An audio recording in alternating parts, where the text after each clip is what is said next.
The first question we ask people when they come to a healing session is, what do you want? And what I've started to realize is that we have so much more capacity to dream into this world. What do we want? Basically, every system that is on this planet is just invented by humans. The idea that there's a country doesn't actually exist. Money doesn't actually exist. It's just humans invented it at some point. It's helped me deconstruct all of those things and then just be in more of an open space of, what do I want to experience on this planet? What do I want to create? What do I want to co-create that I think is healthier and happier?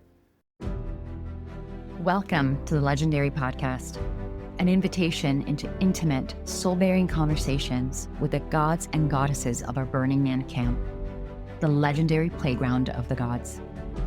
Here you'll meet the visionaries, wisdom keepers, heart-centered entrepreneurs, and edge walkers who make up this extraordinary soul family. Together, we'll journey through the turning points that shaped us, the failures, the victories, the breakdowns, and the breakthroughs, and what it truly means to rise and build something sacred from the ashes. If you've been searching for your people, if you've longed to find a community that inspires you to rise, you found your tribe. So join us now for another sacred journey. Welcome to the playground of the gods. Welcome to Legendary. Hello, legends, and welcome to the Legendary Podcast. I'm Celinne DaCosta, your guide and host for today, and I'm very excited to bring forward today Dr. Clint Rogers. Welcome, Clint. Yeah, welcome, Celinne. So good to be on this podcast. Love Legendary, Playground of the Gods. And I love that you stepped into this place of just capturing people's stories. Beautiful. Well, I'm really excited to dive into your story today. And so, for context, Dr. Clint Rogers is Charles Rogers' brother. And he is the first one I interviewed on this podcast because, he's the co-founder of the camp. And so we will see, you've already experienced his magic. So now let's experience Clint's magic. So I actually had the honor of that myself. We got to spend some time together at the Burn. This man is just an incredible healer, wisdom keeper, and just really beautiful man. So Clint, tell us, who are you? What do you do for work? What do you do for life? What lights you up? Yeah, well, first of all, I want to talk about my brother and sister-in-law as well. Did you already interview Maya Rose yet? Both of them. The other? Oh, that's so fun. Yeah, I love that. I really, it's interesting you grow up in a family. We had 8 kids in our family. I was number 6. He was 5. So he was just older than me. And, with so many kids, lots of times there's everything can happen, like fights or different things. Also, you have enough people, you could play any sports game just with your family. But having him as a brother just older than me, he could have taken it so many different directions. He could have been embarrassed to have his little brother around or whatever, but he always invited me to everything, maybe not everything, but so many things.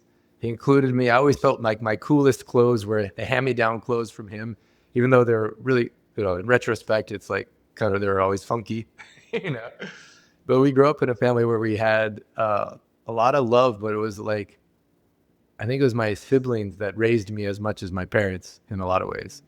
And I can think of so many moments where watching him shaped big parts of my life. And then it's interesting because we grew up, very conservative Christian, and then, entering into worlds like Burning Man or things like this was totally different space. And one of my brother's love languages is showing up for stuff that he's created. Like, then he just feels so loved. And I was like, well, I would show up for anything. Some of my most amazing, magical moments of my life have been with him as he's created some adventure in some part of the world, and I get to show up. And this has been one of the most magical. And the people that I've met through it on the playa and then interacted with in between, changed my life, actually, in so many ways. And so I'm so grateful to Gerald and Maya Rose, and having Maya Rose in my life. Man, what a gift to have someone like that. And, if we get a chance a little bit later, I'll share more about why. But I just wanted to, first of all, just say how much I love them. I love their vision. I love what they've created. I love what they've magnetized into this space. I've experienced it. I think this is my fourth year. The first year was the Rogue Burn, and each year it just gets better. So good.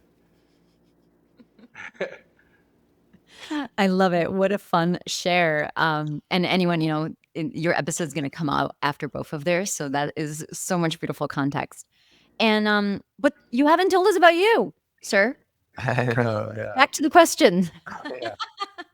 Yeah, it's such an interesting thing. Like, tell me about yourself. There's so many different dimensions to it, Like, I don't want to just tell the normal story, which I tell sometimes. So in the public face, I gave a TEDx talk that's been viewed by millions of people that talked about meeting this master healer from the Himalayas. So his name is Dr. Naram, and his patients were people like Dalai Lama, Mother Teresa. Actually, I have some pictures of that as well. So this is me with him in Nepal. I bring people on this mythical Nepal tour. In fact, I brought several people from our camp have come, and it's been really fun. So it's patients are people like Mother Teresa, Dalai Lama, Nelson Mandela. He had a master, actually, that lived to be 125, had a Wow. master that lived to be 145, master. The original master was Jivaka, who was the physician for Buddha. So this unbroken lineage of this ancient healing modality passed down thousands of years.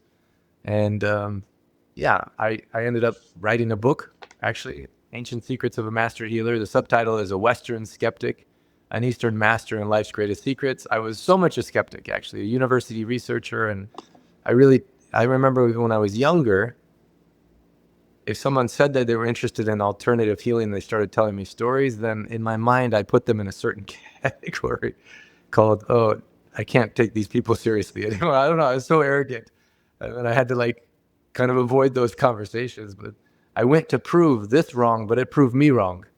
So anyway, that in my normal, typical life, I'm traveling the world. This has been now almost in 42 languages and doing this healing work and sharing this ancient secrets modality.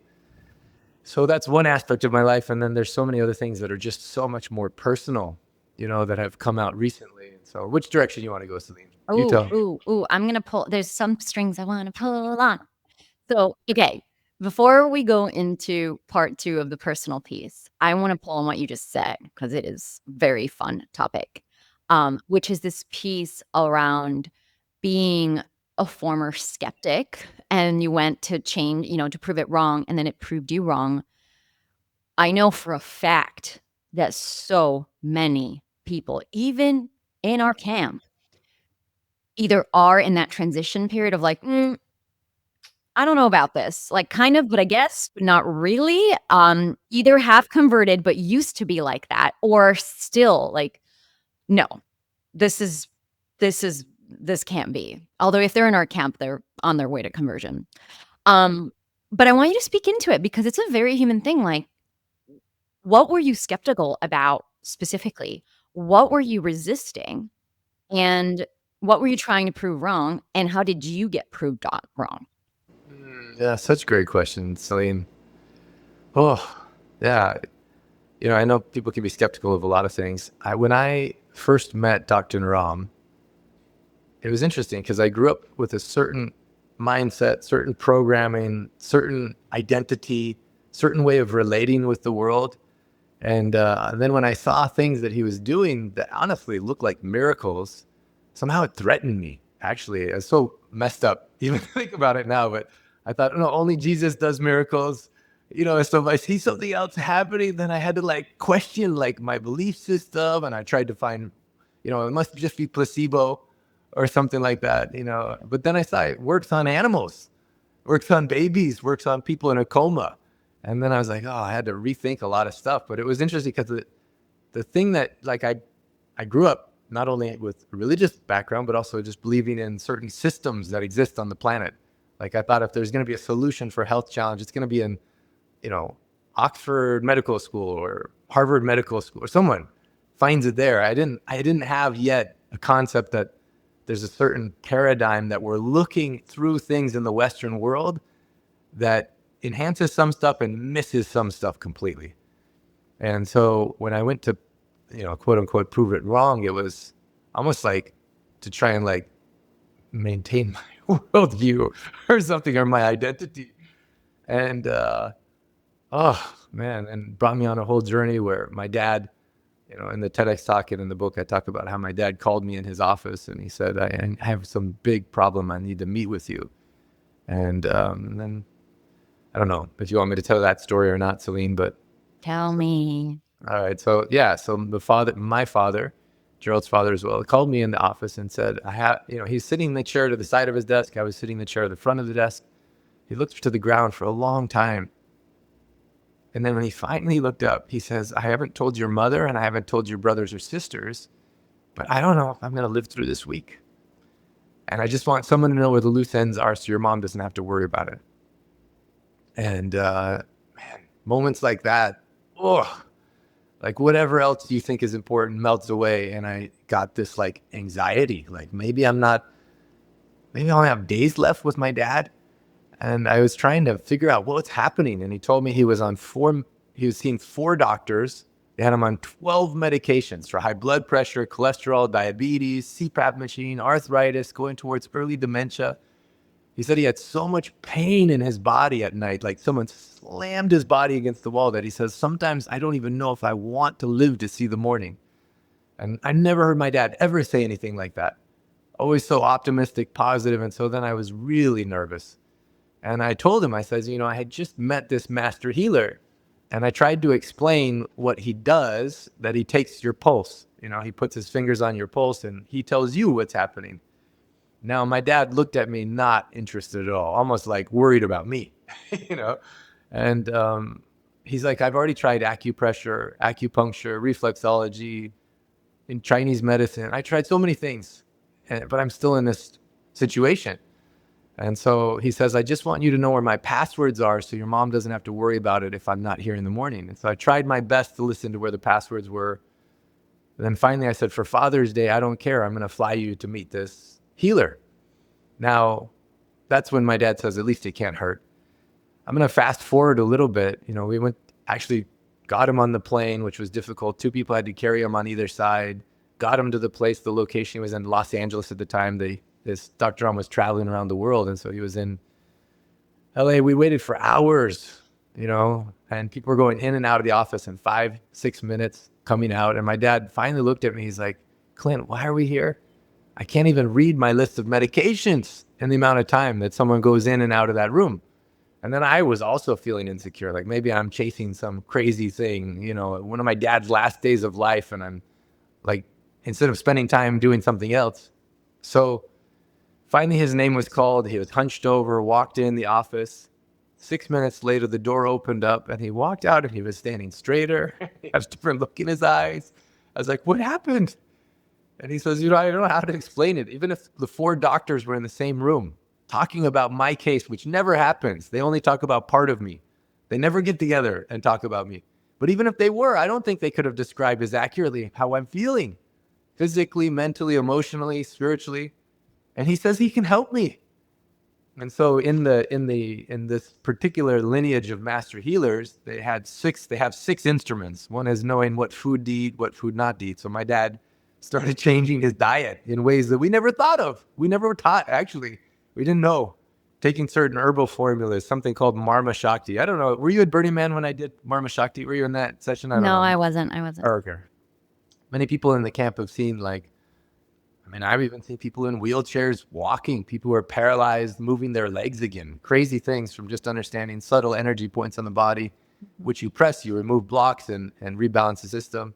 Something called panchakarma. Anyway, my dad did all of this, but it was interesting because I already was skeptical, but then when my dad's health was on the line, his hope and his dream, as his hope started increasing, my skepticism started getting bigger. And that's when I started really saying, I need to go deep into this and figure out what's actually happening. And 6 months later, my dad called me in his office again. We're sitting in the same chairs. He says he has another big problem. And my heart starts beating again.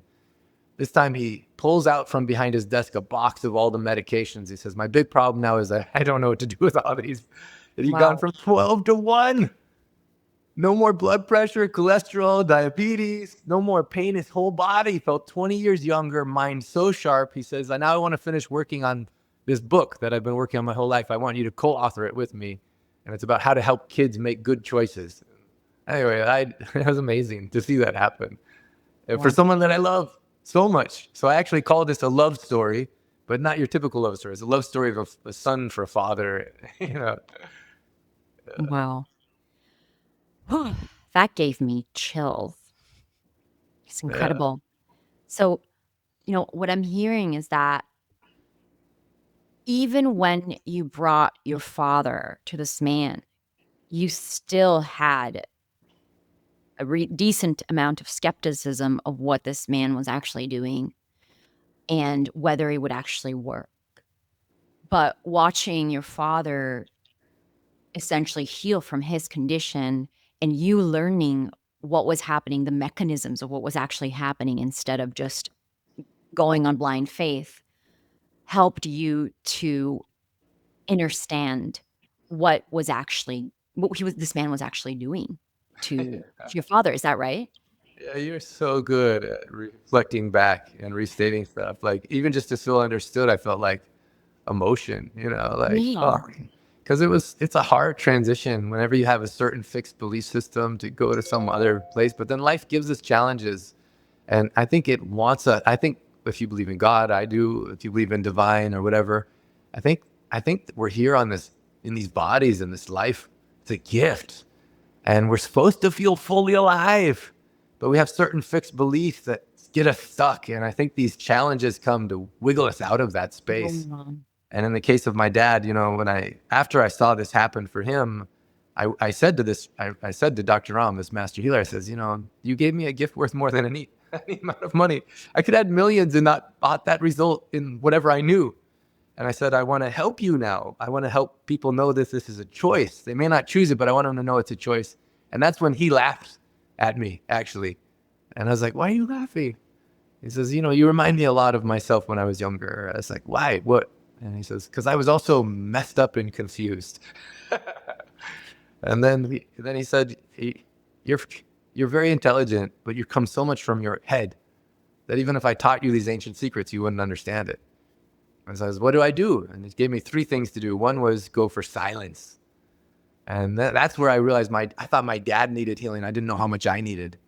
But in the silence, so much fell away. And I realized so many other things about this life, actually, and who is God and who am I? Not through reading a book, just in the pure silence. And I can talk more about that if you want. And the second thing is he brought me to Nepal to meet some of his masters and go to some sacred sites. And then he brought me up to the Mountain Children Home. And he said, this is now your family. So that's about 15 years ago. And then what happened was, this is like the best medicine. You can't be in your head when you're with these kids. It's impossible. You have to be in your heart. You have to remember to play. You have to remember that, we're all kind of kids and you see what they've been through, their resilience. Whatever problems you think you have are melted away. And one of the fun things about people that I've met at Burning Man is so many have come with me now. And now we have like a global family of people supporting and loving these kids. Through that, we're actually now supporting 9 orphanages, over 355 kids. And some of my best, most closest people that I love so much, I met actually on the playa. And then in that space of pure expression and childlike wonder, we actually were able to pull it more and more into, what we call the default world. But through integrating our love for these kids and playing with them and bringing people to remember that kind of wonder and what we can co-create. And there's more I can share about that, but it's been amazing to see what happens when you meet people in that space. You feel so connected, of Burning Man, and then you co-create together in this space of whatever we call sometimes the default world. You mm-hmm, know, mm-hmm, mm-hmm. Thank you. Beautiful. So I want to take us back to that moment before you share with Dr. Can you remind me what his name is again? yeah, Dr. Naram, Naram. yeah, Naram. Naram. Dr. Naram. And you realize that you had all of these belief systems that were constraining you and keeping you from seeing the truth, keeping you from being in your heart, keeping you in your head. What specifically were those belief systems that you had to break through? The limiting beliefs. Mhm. Oh man, there's so many. And still, it seems like every couple months, there's like some death of a belief system and some like expansion into a new possibility. I think some of my mention was that, the most basic ones is that if there was some solution for some health challenge, it would be through all our expensive, highly trained, very intellectual systems in the West. But I had to realize that actually the way in which we see the world limits our perspective, and why doctors have one of the lowest life expectancies. Like if they really know so much about health and healing, and I love doctors, I love that they do this, and I love that they sacrifice so much, but then that doesn't make sense as much as, okay, these guys are living to 125. So I want to know what they know. I don't want to just be some little part of me fixed. I want the whole of me to feel alive. And even Dr. Ram, he says healing is so much connected, not just to the physical, but also the mental, emotional. And so sometimes he says 90% of our physical ailments come from unresolved emotional trauma when we were younger. So it's like, I want to know that. I want to be fully alive. And then a lot of my beliefs around just like what's possible, actually. And I ended up studying and traveling with him for 10 years, documenting thousands of cases like my father. In the process, ended up learning it. And so now when we launched the book in Germany, for instance, the German book, there was a man been paralyzed for over 20 years. And we did the whole process for him. He took his first 6 steps with his kids watching, his wife watching. I've been seeing people who are in coma come out of coma, people who, the doctors have given up on one way or another. So the belief about what's possible, and then also the belief about my capacity. I actually don't, Dr. Ram, he told me, we're not healers, we're midwives. We help people deliver their baby. And so the first question we ask people when they come to a healing session is, what do you want? And what I've started to realize is that we have so much more capacity to dream into this world. What do we want? And so a lot of my beliefs around that. And then also like family. And then it pushes me all the time, like even on a very personal level, with relationships, with love, regarding money. Basically, every system that is on this planet is just invented by humans. The idea that there's a country doesn't actually exist. Money doesn't actually exist. It's just humans invented it at some point. Universities was invented. You play a game and you get a degree. So it's helped me deconstruct all of those things and then just be in a more of an open space of what do I want to experience on this planet? What do I want to create? What do I want to co-create that I think is healthier and happier? Mm-hmm. So, yeah. Mm-hmm. Thank you. Something that... Can I ask you a question? You can ask me a question. Yeah. What's some belief that you had where you were skeptical or, and then that belief got shed?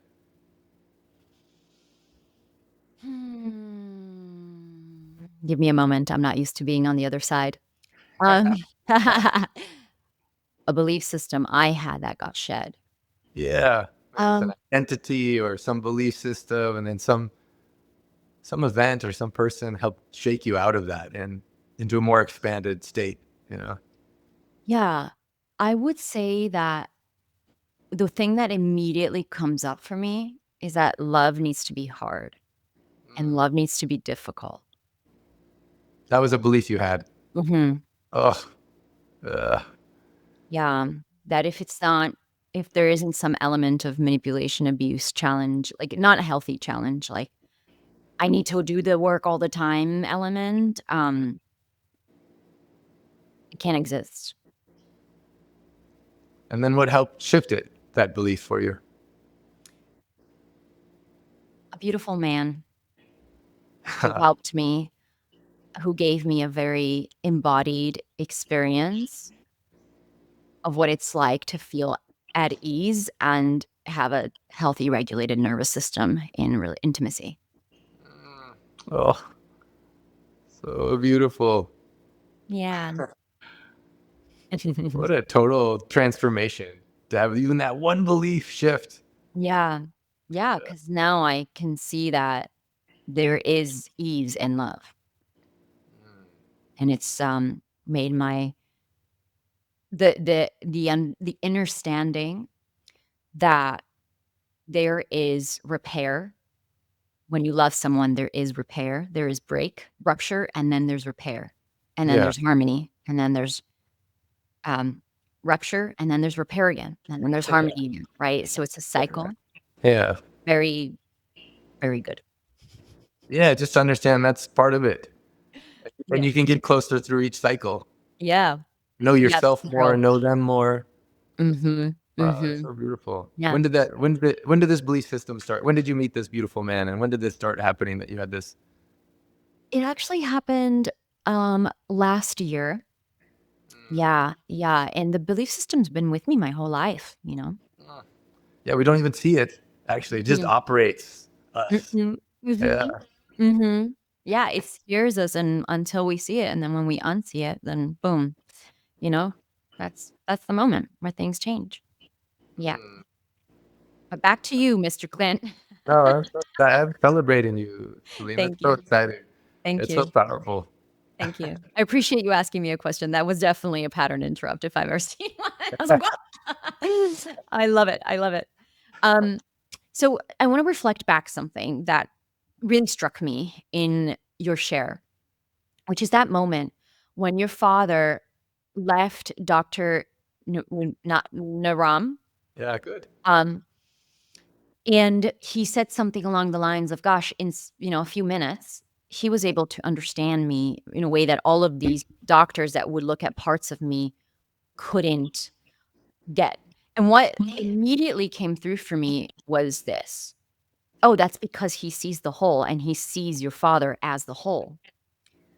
And that the other doctors were looking at parts of him and were trying to, like, fix these parts in silos, but he just saw the whole beautiful being, and in that, he was able to the way he was perceiving what was, quote, unquote, "wrong" was coming through the lens of love and wholeness.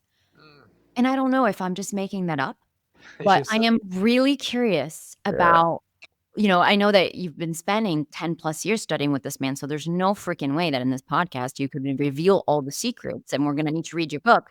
But I am curious about what were the highlights of what you learned about what it truly takes to heal in this way. Well, I'll tell you a couple things because it's related to you, actually.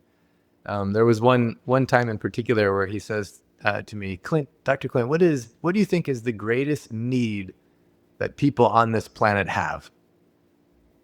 And I thought, love, And he said, no, love is very important, but actually it's not. According to my masters, the greatest need people have in the last 6,000 of years of human history is understanding. He's like, why people fly from all over the world to see us, to spend 5 minutes with me?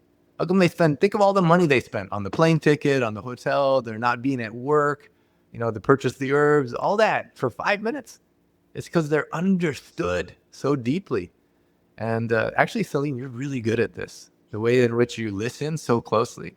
You're listening beyond the words and you're repeating back in a way that people feel very seen, very understood. So you have this healing gift. And like that alone, just to be understood is a relief, especially when you've been to so many doctors and medical situations and they don't have a solution, or they put you on some medications that had so many side effects.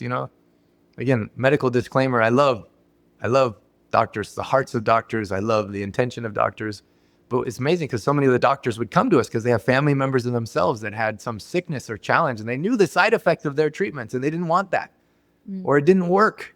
And so they wanted to find something that was more holistic. And that the viewpoint that you just shared so beautifully is by seeing a person as a whole, not just on a physical, let's go in and fix something. Western mindset is like, also, we have a lot of war metaphors, even in our medicine. I'm going to fight cancer. I'm going to give you a shot. It's like there are all this like fight metaphors, but in the Eastern ancient, like, it's about like purifying your body and rebalancing the system.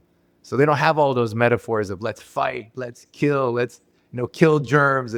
It's more like, no, let's purify the body and rebalance the system. But in that, you have to see what things are impacting which things. And so when things are in harmony and balance, then the body just regenerates itself. That was one thing, because I was like, man, Western medicine, you could focus on like ENT, ear, nose, and throat, and you focus so hard on that thing. But then I was like, how come Dr. Ram seems like he can cure things from all the different parts of the body? He's not that, no one's that smart. Like there's no Western medical doctor that has all the specialties. But what I realized is that when the body gets rebalanced, purified, when you remove the blocks, you rebalance the system, it just regenerates itself. And then a big entry point into that is the honoring of that soul that is embodied, actually. And then the opening quote in the book, kind of going along with what you're sharing, and even your breakthrough insight, which I loved you sharing, Celine. Just the opening quote just says, "I didn't come to teach you, I came to love you, and love will teach you." I know that quote. Yeah. You know what's fun? Yeah. Someone recently asked me about my biggest lessons on literally in May. I had somebody ask me about this piece that I turned around with love, and I sent them exactly that quote. I was like, that's Ah. the code. That's it. That is what I learned. Just love, come back to love, and love will teach. Yeah, it's so powerful because we don't know everyone's full life story. Like even one story that I'll just share real in brief is I went with my brother to Bali. It was one trip that he invited me on. And I had already been studying with this master healer for maybe 8, 9 years. And there was a woman on the trip. We were doing a dance party and she twisted her ankle. And I had just learned how to resolve this problem instantaneously. And she even knew that I had been studying. But in this particular lineage, we can't help anyone unless they ask us. And she didn't ask me. And I was like, what's going on? I really wanted to help her, but then I was like, maybe this is my ego because I want to look really awesome. There's someone with a big challenge. I was like, maybe it's my fear. I don't know. But Dr. Ram says two greatest obstacles to seeing ourselves and others clearly is fear and ego. And so one thing that we do in this lineage to avoid imposing ourselves is someone has to ask us sometimes 3 times. And at the end of the event, I had this huge pain and everyone's going around the circle sharing about their major breakthroughs. And like 7 out of 9 of her breakthroughs was because she had a sprained ankle. She had never been held by men in that way. They carried her everywhere. She had never been taken care of. She had never been. And like, I was like, oh, that's amazing. In my limited view, I'm like, there's a problem, let's fix it. But actually, Divine had some other plan. And her biggest lessons came, her biggest breakthroughs and the feeling of love inside of her and being held came because of that challenge. So who am I to take that away? So I really love the honoring in this ancient healing system of, oh no, we bow to the divine in you, and we're not so wise that we know that, there's some powerful lesson coming from this. We're not here to take it away from you, but when the time is right and people ask, then so many things are possible. But love is the one guiding it. And I tell people, even if you don't read the book, just read that opening quote. The fact that that's in 42 languages all over the planet, it makes me happy. Mhm. Your share reminds me of several experiences that I've had where also having been very skeptical of the unseen realms, sometimes for good reason. There are a lot of people out there who do abuse, and there is a lot of sketchy stuff. But what I realize is this: many times I've been scared, very scared of opening up and being exposed in the unseen realms out of fear of being hijacked, out of fear of being compromised, taken over, just swayed when you're seeing beings or you're seeing things that are outside of the 3D material world. And me being like, I am not available for that.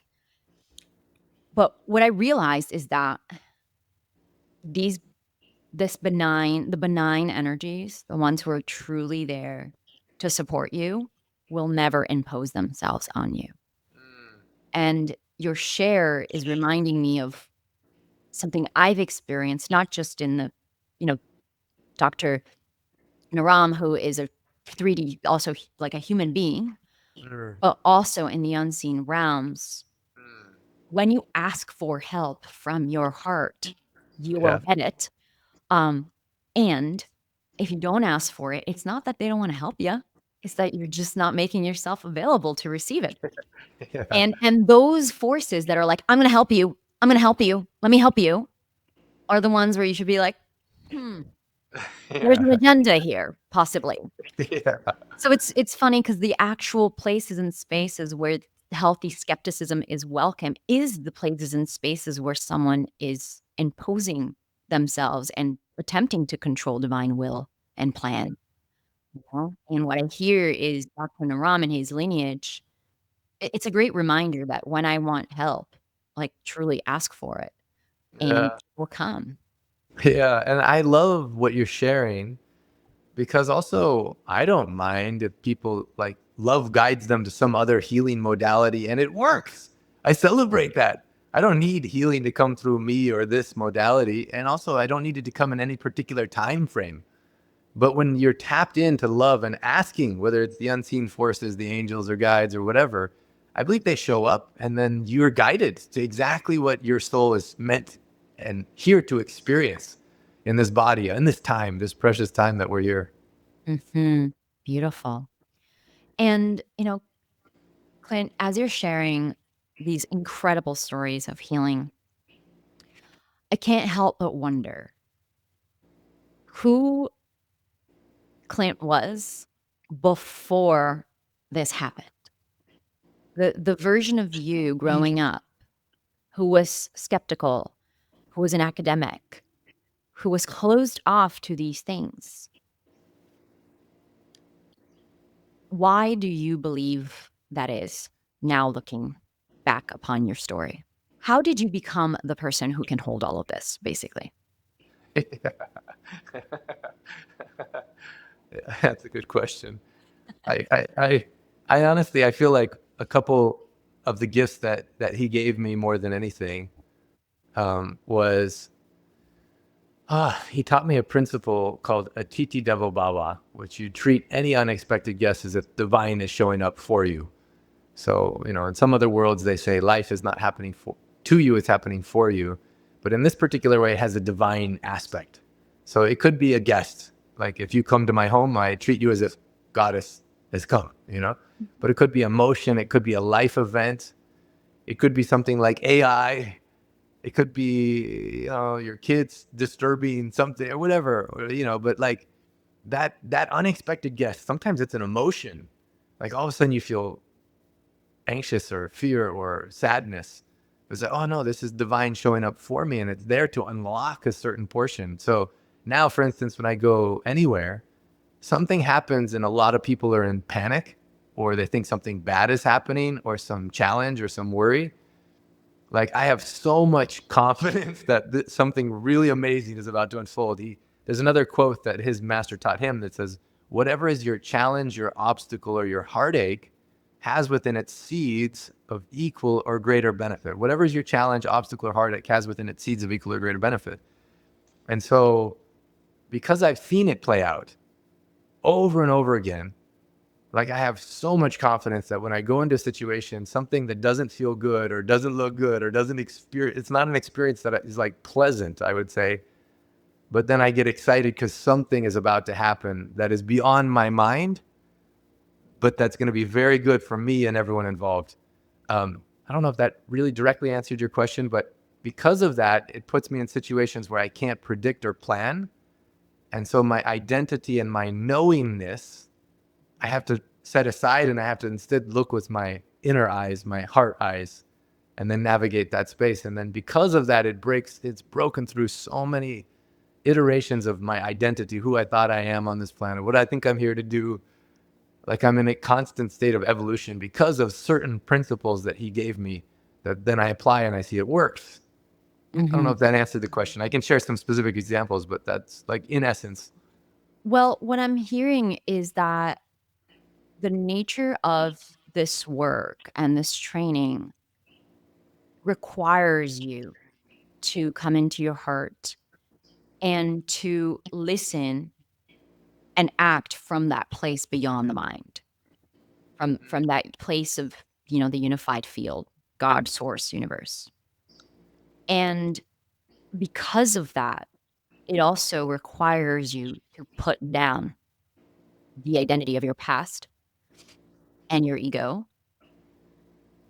because it's a different doorway. Is that right? Yeah. Yeah, that's it. And then also I have however this path unfolded for me, I know I can't take credit for like the amazing things that I see every day. Like I can't say I did that.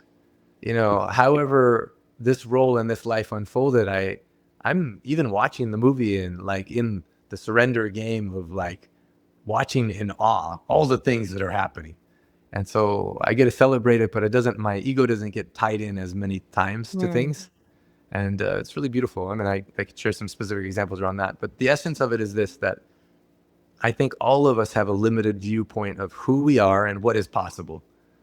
And thankfully, in this particular system, and I think for all of us, the way life is going to unfold, the last 4 years, we didn't expect how much the world was going to change. I think it's going to change way more in the next 4 years. And we can't come from what we've known. More and more, have to step into the space of the unknown and do things we've never seen anyone model for us even before. And so from that space, our own logical brainwave trying to find patterns and how it's worked in the past won't be enough. Like we'll have to step into new identities, new possibilities, being guided by love, I would say. Mm-hmm. Instead of fear, instead of ego, so many systems are going to break down and everyone will be in fear. Not everyone, but so many people will be in a state of fear. We can consume that fear and come from fear ourselves, or it can come from possibility. What do we want instead of what do we not want? What do we want and how can we be creating it with other people in a way that comes from love instead of fear? Mm-hmm. They're beautiful. These are beautiful words and they ring so true. And, what comes through immediately is, well, we can say it and we believe it. It's wholly another matter to practice them.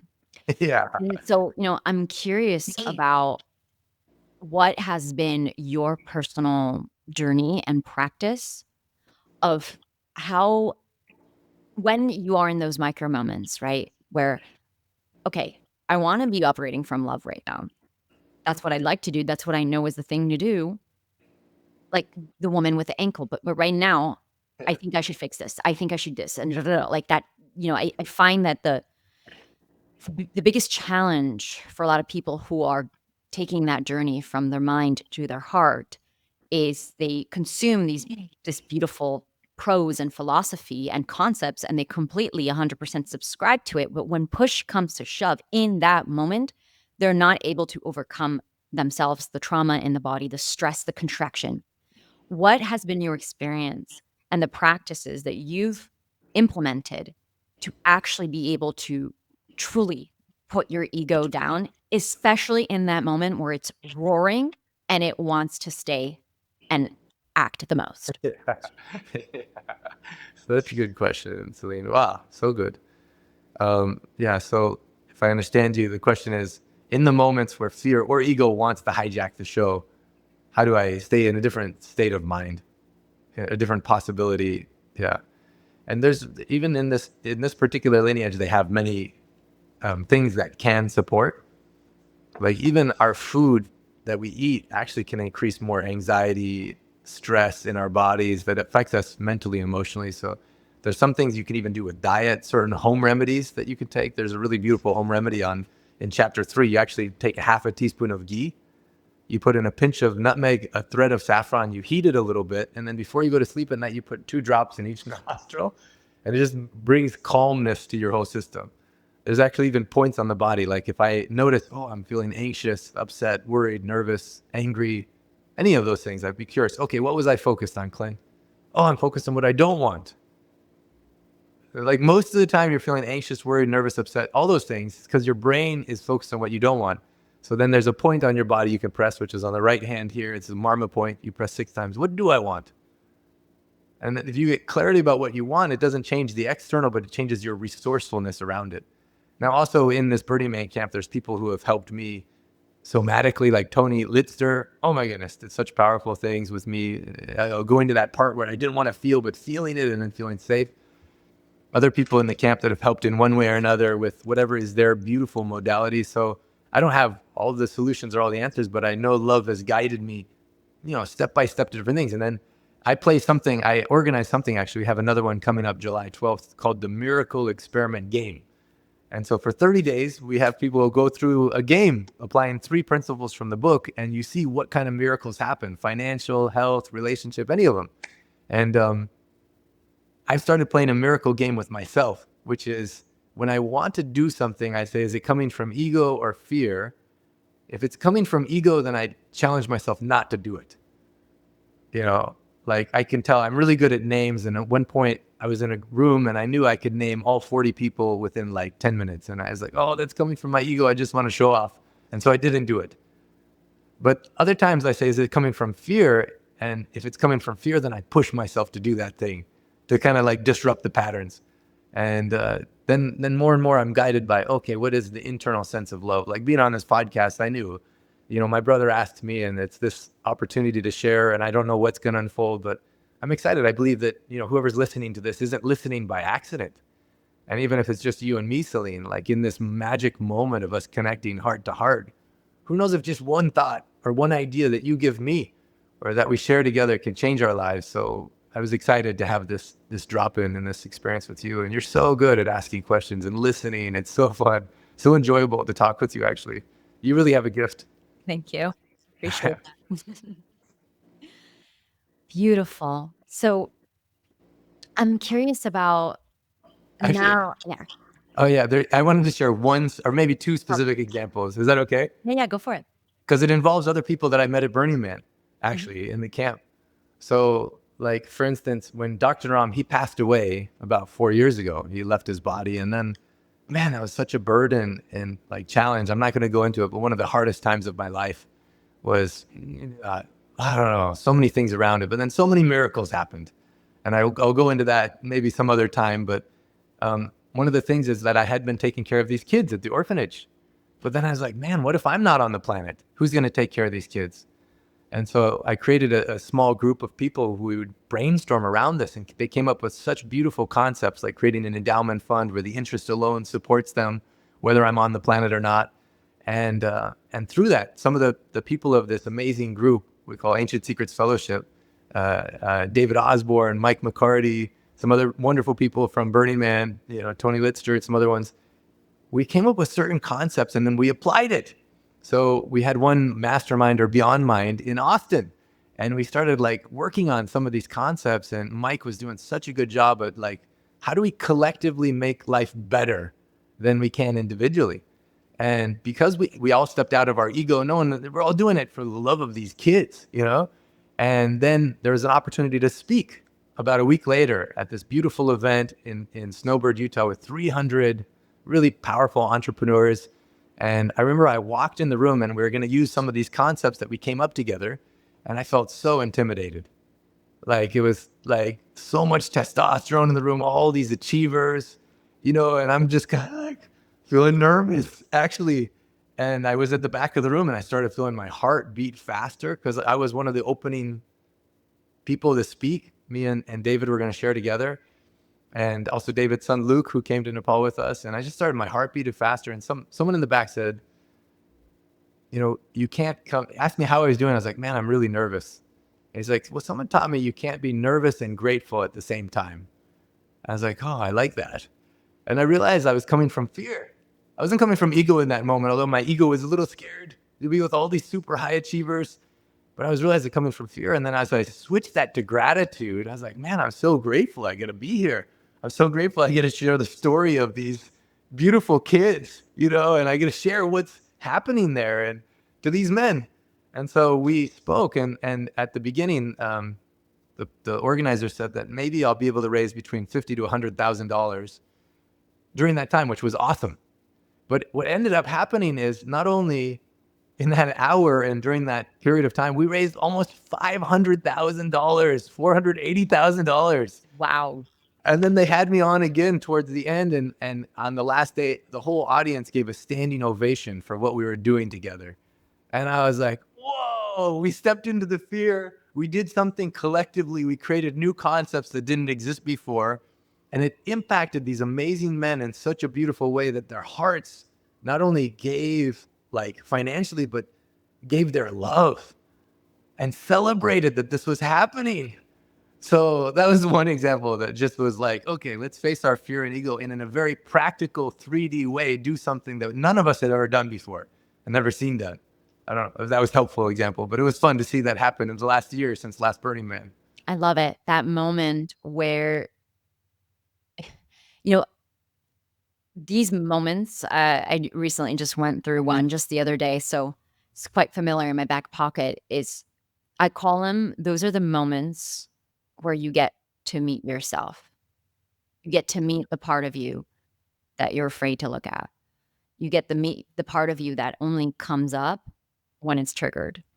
Yeah. In undesirable moments, right? I mean, it's not, this part isn't coming for you to go get some ice cream and do something pleasant and joyful. It's literally coming up in the moments where it's like, I'm not, am I safe? Am I okay? Am I enough? Yeah. And in those moments, what I'm hearing is we get to slow down and meet ourselves at a deeper level. Mm, We get to slow down and see the movie. Hey, I'm afraid right now. There's an ego that's happening right now, but I'm gonna, I remember that thing that someone said about the nervous of gratitude. Okay. And then there's like a whole process which happens in your minutes. And then there's a choice point of free will and choice where we're like, okay, I'm gonna choose gratitude. yeah. And then we move through the like, but it's not familiar, but it's not unknown, and there's a contraction around it because it's not the thing that you're actually feeling. But then at one point, you cross the threshold and you're in until you're not, and then you get back in again. And then once you do it many, many, many times, then you just learn how to get in when you get out. The other thing that I want to mention is also the up leveling that happens when you're in community of people Mm, that you really respect and love. Like seeing Mike and Lindsay and their family, David and Tracy and their family, and like just seeing how as we step into the fear and then we are expanded, like there's chain reaction that happens for all of us, and so together we're rising. And it's really like I can't speak enough about how grateful I am for them. You know, they're how they inspire me just from being themselves, and not just from showing the part that we want the world to see, but by being vulnerable enough that we say, hey, here's the parts that I'm not so proud of and is messy. And, you know, the whole world may think one thing of me, but I honestly, I feel this way. And then we're with each other in that space, and to have both men and women, but especially a group of men that I can share with in a different level, you know, is even really beautiful. I'm really good at hiding sometimes like different layers of me just for the sake of like performing that thing for whatever situation. But when you get really close to people, like David says, you know, I see, I love being with you, but it looks like there's something, there's some sadness or something. And I just want you to know you can talk with me. And, you know, for someone who's so busy and does so many things, like that was like such a beautiful open invitation just to be understood and to be seen. And I've seen that happen in a lot of the people that I've met through this experience of Legendary, where oh, that's like powerful to have people mhm, that care to that level, that they're not just interested in the worldly, what you've achieved or what you've accomplished, but what's the real you? And what's the moment of mess and struggle that you're in right now? And let's witness that together and love you there.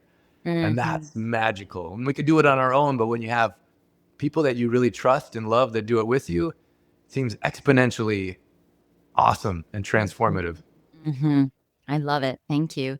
You know, one of the greatest takeaways that I received even from this conversation is this nugget around our biggest need is not love. It's close, but it's not love. It's to be understood. That makes so much sense out of so many things.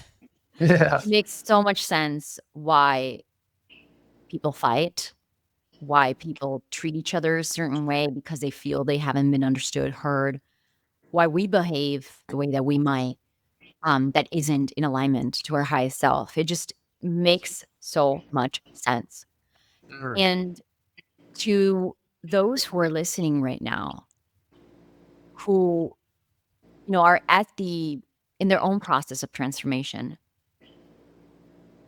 and they're feeling, they're like, yeah, I relate to that. I mean, there's moments where I'm not feeling seen, I'm not feeling understood. And however that manifests in your life, whether it be through love, business, money, health,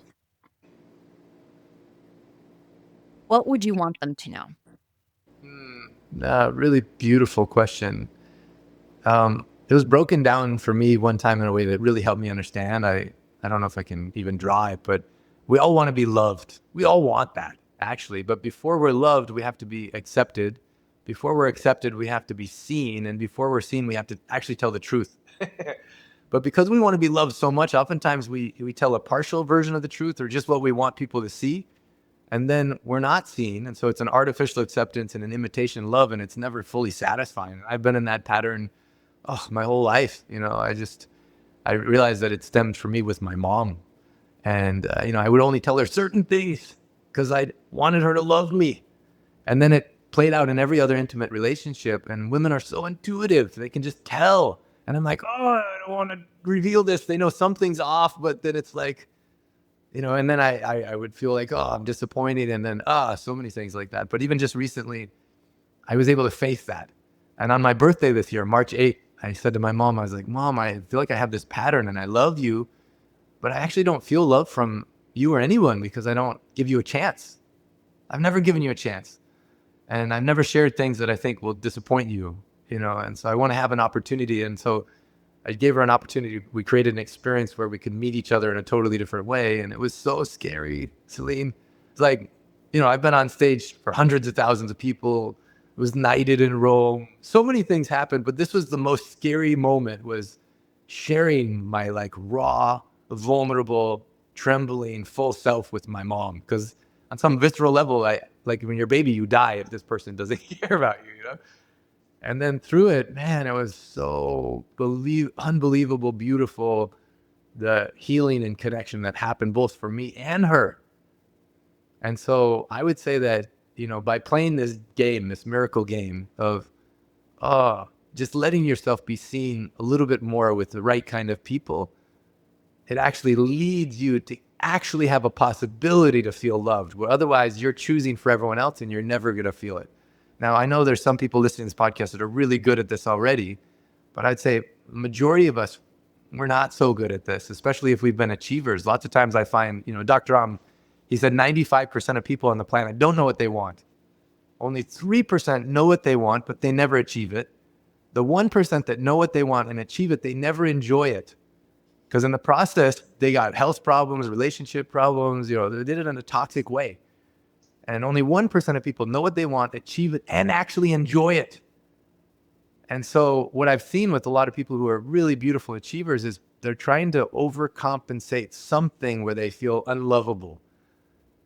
And so they're trying to earn lovableness, either through having some super hot partner or achieving something really big in business or with sports. Like, they don't understand, no, you're actually lovable who you are. You don't have to do anything to earn it, you know? But when you've earned it, then you have to hold on to it. And then you don't know, you've only shared certain parts of you and not the messy part. But actually, through giving more courage to, at least with some group of people you can trust, sharing the messy part gives you the biggest chance of seeing something that maybe you've never ever seen before, feel something that you never felt before, which is you don't have to earn love. You're just lovable who you are just because you exist. And then from the space of not needing to earn love, what do you choose to do with this life, this existence, this time, this short time in this body, this short time to play? It's a very different way of experiencing life, but so much programming, we think we have to earn something or achieve something for the sake of respect or love or partnership. That's what I would share, is do more of, and for me as well, an invitation to myself, be more vulnerable in sharing things that, and you maybe can't share with everyone, but if you share with someone and they lead your life, that's actually good news, you know? But sharing with people that it gives you a chance to actually be seen. So then you can actually feel loved. I love that. And when you were sharing with me about the statistic, the 95% of people don't know what they want and only 1% know what they want and get it and feel satisfied with it. The thing that ran through my head was, I wonder if it's worth striving to be one of those 1%ers, or if I just get to surrender to not knowing what I want. And maybe like it will create the high achiever in me is like, okay, then that's a goal. Let's go. Like I will be the 1% who knows what they want, gets it, and loves it. And then the other part of me is like, maybe this is a trap, and I'm just gonna go for the 95% and just make peace with not knowing what I want. Well, there's some beauty in surrendering and letting divine guide you, but also there's some power in saying, "What do I want today?" And then you become you tap more into the divine inside of you that says, "Okay, today I want to laugh more, or I want to just tell my mom I love her, or I want to forgive myself for something, whatever it is." But just by giving yourself permission to be guided by what you want in the moment, actually opens up more and more possibility. Even at the end of each chapter, there's questions that it's as simple as actually the book takes you on a journey of discovering yourself. And so when you answer the questions at the end, you get more and more insight into, this is why I'm on this planet. And you align yourself. Dr. Tom says everything is a medicine or poison, depending on how you use it. Even your life's work can be a poison if it's not aligned with your purpose, or a medicine if it is. Mm-hmm. And so when you get closer and closer to that, what is the expression of my soul on the planet at this time? Then you just start to feel healthier, spontaneously happy, guided, and mystical synchronicities happen. And so I think that is possible for you, Celinne, and anyone listening. And also, no problem if you want to stay 95%, no problem. It's an interesting journey of life. Either way. Beautiful. Well, it's been a really, really gorgeous interview, Clint. And I have one more question for you before closing out. What does legendary mean to you? Well, for me, I think of my brother, and I feel like so held and loved. And I really think the concept is powerful, that playground of the gods and goddesses, like legendary playground of the gods, so that we each have divine inside of us. And a big part of releasing the programming, whether it's skepticism or something else, is just recognizing the infinite lovableness that we are and the possibilities that exist from that space. And so, sometimes I think legendary could be ego related, but in this particular case, I think it's just actually who we are. The fact that we exist, that we're on this planet, that we get to, have some degree of co-creation of what we do while we're here, But I think it's not as much creating like legends, because even I ask people sometimes, do you know the name of Celinne, do you know your grandparents' names? You probably do, I hope. I don't know, maybe. Do you know your great-grandparents' names? Mm-hmm. Do you know your great-great-grandparents' names? Mm-hmm. No, so like 2-3 generations, even our own descendants are going to forget even our names. So what are we thinking? We're going to create some legendary something. And then why are we so concerned what anyone thinks? Like even those directly related to us aren't even going to know our first name, most likely. So legendary is more than creating some big legacy. For me, is like living in a way that's authentically you, regardless of what anyone else thinks. And having the alignment and the courage to step into that unapologetic space of this is who I am and this is what I want right now. And I think that's legendary. I love it. That's it. Beautiful. Well, Clint, that's the interview for today. Oh, beautiful. Thank you so much, Celinne. So great to connect with you in this way. And yeah, if I can be of service to anyone who's heard this in any way, I'm happy to have spent this time with you. Beautiful. Well, I'm sure everyone who's listened to this has now learned things about you that were not known. I know I have, so I can't wait to get to know you better. Vern. Beautiful. Thank you. Thank you. Thank you for your presence. Thank you for being here with us. This is Celinne DeCasta on the Legendary Podcast, and we'll see you in the next one. Thank you for walking with us through the fires of remembrance. If today's story stirred something in your soul, share it with a fellow god or goddess. Subscribe to Legendary for more transmissions from our tribe, and may you continue weaving your legend in love and joy. Until next time, stay sovereign, stay sacred, and make it legendary.